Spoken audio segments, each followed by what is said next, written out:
Ok, donc, mais à quel moment tu décides de vraiment recruter les gens en Allemagne? Parce que tu m'as dit que, ok, donc vous êtes présent en France, en Italie, en Espagne, vous avez un bureau en chaque pays, je crois, Mm. mais vous n'avez pas de bureau en Angleterre ou en Au Allemagne, c'est UK, ça? on travaille avec une personne au UK Mhm. et en Angleterre, on travaille avec quelqu'un qui est basé à Madrid, donc dans notre bureau espagnol. Bon, ça dépend en fait, ça dépend des opportunités. Il faut réussir à trouver un profil déjà de client, de partenaire ou un collaborateur qui ait le bon profil au bon endroit. Parfois, il n'est pas forcément au bon endroit, mais il a le bon profil. Et nous, on est dans un business qui est digital. Donc, fondamentalement, encore plus depuis le Covid, la présence physique est moins indispensable. Il y a moins de rendez-vous Mhm. physiques, etc. Donc, on arrive à s'en sortir comme ça. Souvent, c'est intéressant financièrement en plus de regrouper tout le monde à un lieu précis. Mhm. Et ça dépend. Nous, dans notre cas, on fait comme ça. Après, quand est-ce qu'on décide de recruter des gens?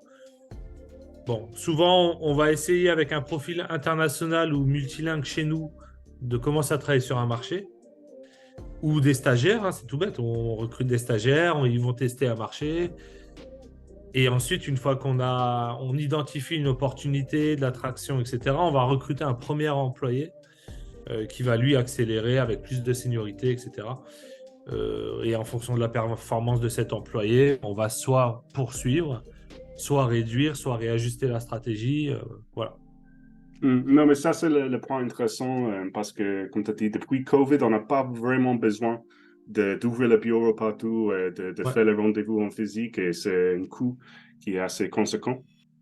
Du coup, oui, en fait, oui, je voudrais savoir, mais qu'est-ce qui nous empêche de travailler dans plusieurs pays depuis notre pays d'origine sans Il y a le... rien, il y a rien. Hmm, Ça dépend du marché. En fait, parfois, on est sur des marchés traditionnels où, en fait, culturellement, les gens aiment se rencontrer physiquement parce que c'est des deals, on est dans le luxe, on est dans le premium et que, par exemple, nous, on target des médias qui sont premium. Donc, c'est les grands médias des pays.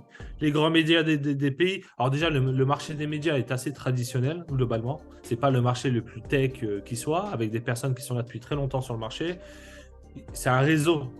Le monde des médias dans chaque pays, c'est un petit réseau souvent de personnes qui se connaissent, qui ont l'habitude de se rencontrer physiquement. Donc nous, on est amené à devoir rencontrer nos partenaires régulièrement, au moins pour les rassurer. Surtout si on n'a pas de notoriété.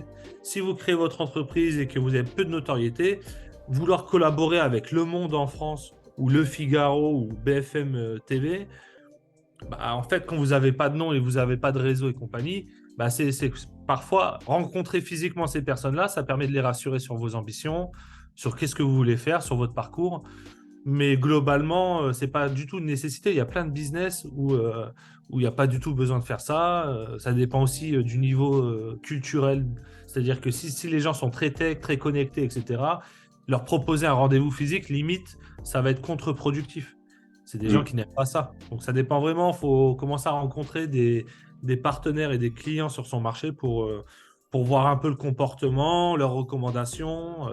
Souvent, c'est en rencontrant ses clients et ses partenaires que finalement, c'est eux qui vont vous dire comment vous devez opérer. hmm. Euh, voilà, c'est la meilleure façon de faire. Hein. C'est pas de rester dans son coin et de se dire, alors lui, il est allemand, donc je vais regarder les clichés de l'Allemagne et puis je vais essayer de rentrer là-dedans. Vaut mieux plus parler à quelques natifs du pays. Et en fait, c'est très simple. En 5 minutes, vous avez gagné 3 mois de travail parce que il va vous donner toutes les tips.